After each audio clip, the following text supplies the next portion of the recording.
Hello साथियों, आपका welcome है हमारे सिविल साइट एनालिसिस ऑलराउंडर में। साथियों देखिए, आज मैंने बहुत ही महत्वपूर्ण पॉइंट के बारे में बात करने जा रहे हैं आप लोग के साथ। क्योंकि साथियों, ये किसी भी बिल्डिंग जब बनाने जा रहे हैं, वो सबसे शुरुआती दौर में काम आता है कि बिल्डिंग का फुटिंग का चौड़ाई कितना होना चाहिए, उसका लंबाई कितना होना चाहिए। तो ये कैसे डिसाइड करते हैं, इस वीडियो में हमने काफी अच्छे से, काफी डिटेल में, पूरे एकदम डेरिवेशन के साथ सीखेंगे।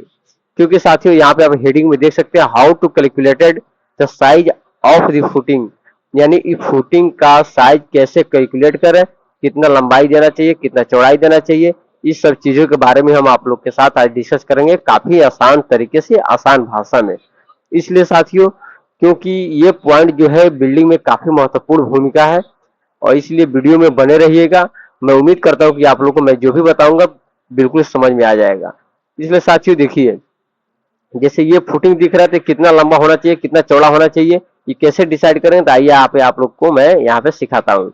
देखिए, ईट टोटल स्ट्रक्चर लोड मानते हैं। टोटल स्ट्रक्चर लोड जैसे साथियों आप लोग निकालना नहीं जानते हैं, तो ये वीडियो को देखिए। मैं अगले वीडियो में आप लोग को जब भी लेकर आऊंगा, तो मैं एक एक दिन स्ट्रक्चर लोड आप लोग को निकालना सिखाऊंगा कि कैसे स्ट्रक्चर लोड निकाला जाता है। आप अपने बिल्डिंग का या छोटा घर बना रहे हैं, तो आप खुद की उससे डिसाइड कर सकते हैं कितना आप लोगों को फुटिंग डालना है कि घर कभी भी गिरे ना। तो साथियों देखिए, हम मानते हैं कि एक हमारा स्ट्रक्चर है जिसका लोड 5000 किलो न्यूटन है। तो साथियों यहाँ देख सकते हैं 1 किलो न्यूटन बराबर 101.97 केजी होता है। यानी इतना किलो न्यूटन बराबर इतना केजी होता है। तो मैं साथियों, इस जो 5000 किलो न्यूटन है, इसको क्या करते हैं, केजी में कन्वर्ट करते हैं। तो केजी में कन्वर्ट करने के लिए साथियों, यहाँ पे 101.97 से जब गुणा करेंगे, तो यहाँ पे आपको देखिए आता है 509850 केजी। यानी ये हमारा टोटल लोड, यानी इतना केजी का लोड आ रहा है, यानी बिल्डिंग में इतना केजी हमारा आ जा रहा है लोड। साथियों उसके बाद क्या है कि if bearing capacity of soil is, यानी बियरिंग जो यहाँ पे जो मिट्टी है आप लोग को नजर आ रहा है, जो मिट्टी दिख रहा है, इसका बियरिंग कैपेसिटी कितनी है, इसके बारे में हम लोग देखेंगे। तो मानते हैं कि बियरिंग कैपेसिटी, इस मिट्टी की बियरिंग कैपेसिटी निकालना भी मैं साथियों आप लोग को बताऊंगा, क्योंकि ये टेस्टिंग के थ्रू निकलता है, तो आप लोग भी काफी आसानी से निकाल सकते हैं। इसमें दो चीज की जरूरत है, एक हमारा स्ट्रक्चर का लोड कितना है, और दूसरा बियरिंग कैपेसिटी कितना है। यानी सॉइल की बेयरिंग कैपेसिटी है कि 1 मीटर स्क्वायर में 1800 केजी का लोड आराम से बियर कर सकती है। इसका बियरिंग कैपेसिटी है सॉइल की। यानी इसका मतलब समझ गए ना कि 1 मीटर स्क्वायर अगर एरिया है, तो उसमें कितना लोड बियर कर, 1800 केजी बियर कर लेगी।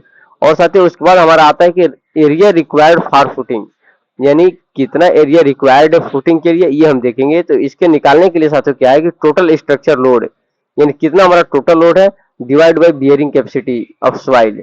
यानी टोटल स्ट्रक्चर लोड में अगर बियरिंग कैपेसिटी से आप डिवाइड करते हैं, तो हमारा एरिया निकल के आ जाता है, तो कितना इस बिल्डिंग के लिए कितना स्क्वायर मीटर के एरिया की जरूरत है। तो देखिए, अब 5000 किलो न्यूटन का जब हमारा लोड है बिल्डिंग में, तो वहां से आज हमारा केजी में कन्वर्ट किया, तो हमारा ये आ गया 50 98 50, और डिवाइड बाई 18, आइए 1800 रहेगा।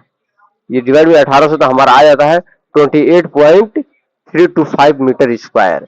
यानी 28.325 मीटर स्क्वायर एरिया की जरूरत है, यानी फुटिंग एरिया इतना देना है। अब साथियों, अब बात करेंगे कि क्योंकि कोई भी जब हम फुटिंग देंगे, तो पूरा बिल्डिंग में हमारा अलग अनेक प्रकार के कॉलम है। इस बिल्डिंग में कॉलम हमारा कितना साथियों, जो हम डिजाइन किए हैं, इस बिल्डिंग में हमारा 9 कॉलम आ रहा है। तो देखिए, एरिया एफ 1 फुटिंग, एक फुटिंग एरिया कितना है, क्या देख सकते हैं, required area for footing divide by number of column in building. यानी रिक्वायर्ड एरिया फॉर फुटिंग, कितने एरिया रिक्वायर्ड है हमारा फुटिंग के लिए, तो 28.325। यहाँ देखिए हम लिख दिया 28.325। और number of column in building, इस बिल्डिंग में टोटल नंबर ऑफ कॉलम कितना है, तो 9 है। तो 28.325 डिवाइड बाई 9, यानी कितना आ गया हमारा 3.147 मीटर स्क्वायर। यानी इतना एक फुटिंग के लिए आपको 3.147 मीटर स्क्वायर के एरिया की जरूरत है।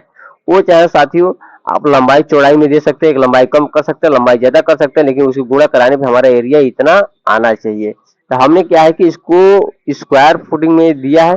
आप यहाँ देख सकते हैं, इसका मैं वर्गमूल निकाल लिया हूँ, साइज ऑफ फुटिंग 3.147 का वर्गमूल जो निकाला था 1.77 इंटू 1.77, यानी 1770 बाई 1770 का ये हमारा 1.77 मीटर बाई 1.77 मीटर का हमारा ये फुटिंग का साइज निकल के आ गया। यानी मैं उम्मीद करता हूं कि मैं ये जानकारी आप लोग को जो बताया, जो इस वीडियो में मैं जिस पर्पज के लिए आप वीडियो बनाया, वो पर्पज आप लोग को समझ में आ गया होगा। क्योंकि बिल्डिंग का सबसे महत्वपूर्ण पॉइंट यही है कि किसी भी बिल्डिंग का फुटिंग का लंबाई क्या होना चाहिए, चौड़ाई क्या होना चाहिए, उस पर्पज के लिए मैं वीडियो बनाया। मैं उम्मीद कर रहा हूँ आप लोगों को समझ में आया है। अगर समझ में नहीं आया तो वीडियो को कमेंट करके आप पूछ सकते हैं, और अच्छा लगेगा तो लाइक कीजिएगा, चैनल को सब्सक्राइब कीजिए, अपने दोस्तों में शेयर कीजिएगा। टेक्निकल जानकारी के लिए या घर के ड्राइंग के लिए, बिल्डिंग का जानकारी के लिए हमसे जुड़े रहें। धन्यवाद साथियों।